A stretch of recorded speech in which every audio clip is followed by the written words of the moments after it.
Welcome to the Film Vault. Today, we're diving into a terrifying and emotionally gripping horror thriller that blends folklore, survival, and the monstrous reality of a family curse.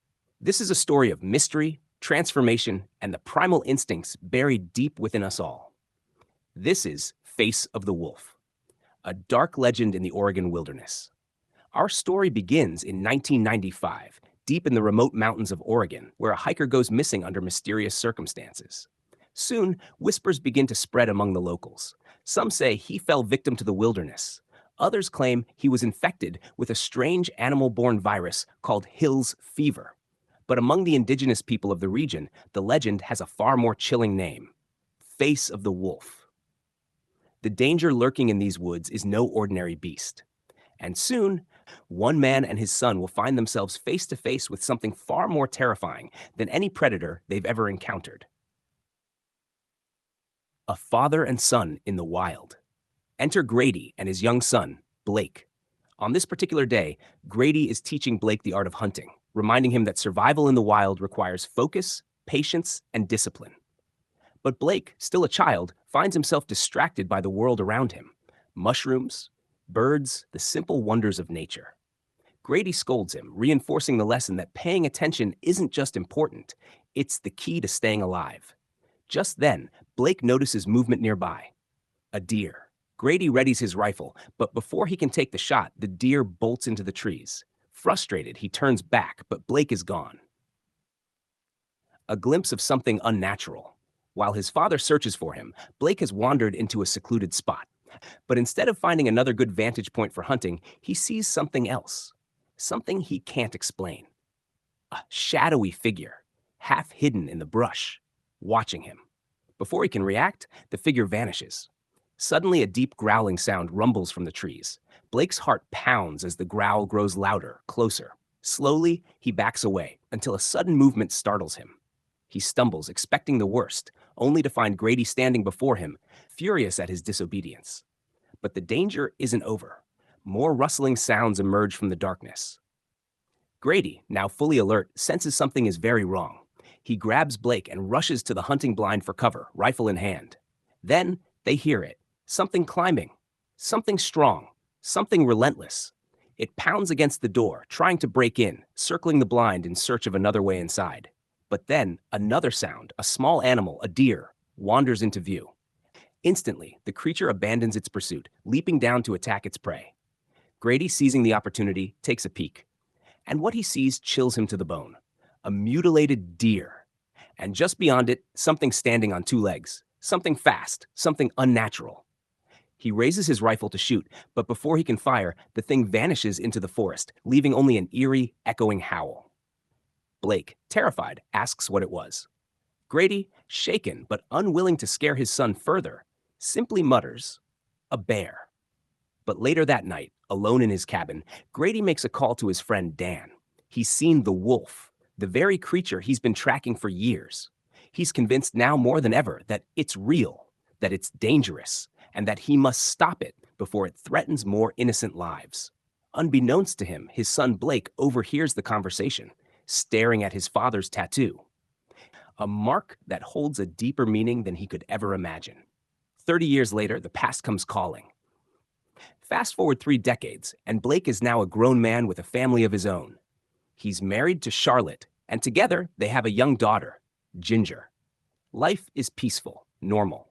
The horrors of his childhood are long buried, until the past finds its way back to him. One evening, Blake receives a letter. His father, Grady, missing for years, has now been officially declared dead by the state of Oregon.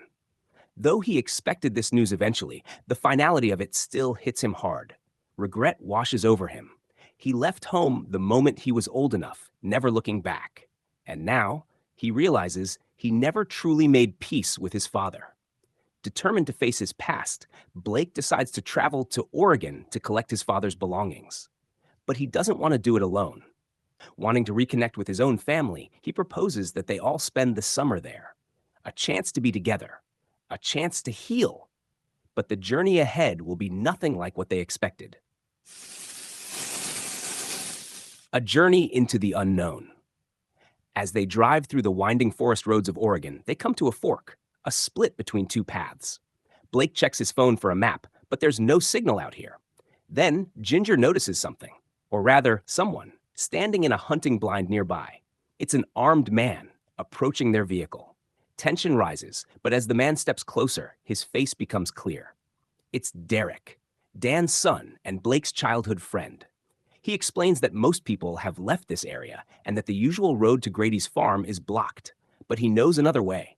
They take Derek's detour, but as night falls, something appears in the road. A massive figure standing on two legs, a wolf. Blake jerks the wheel to avoid it, but the car crashes into a ditch, wedged against a tree. Dazed, he checks on his family. Everyone is okay. But Derek, desperate to escape, opens the door, only to tumble onto the ground. And then they hear it. A deep growl. Blake sees the creature in the rearview mirror, a hulking, monstrous beast with glowing eyes, its breath visible in the cold night air. Before he can react, the creature lunges, smashing the window, sending shards of glass into Blake's skin. Then it pounces on Derek and drags him into the darkness. Panic sets in. With no other choice, Blake and his family flee into the forest, running for their lives toward Grady's cabin. The beast is fast, chasing them down, but just as it closes in, they make it. They slam the door shut. The wolf pounds against it, relentless. Blake holds it closed with all his strength. And then, suddenly, silence. But the nightmare is far from over. A terrifying transformation.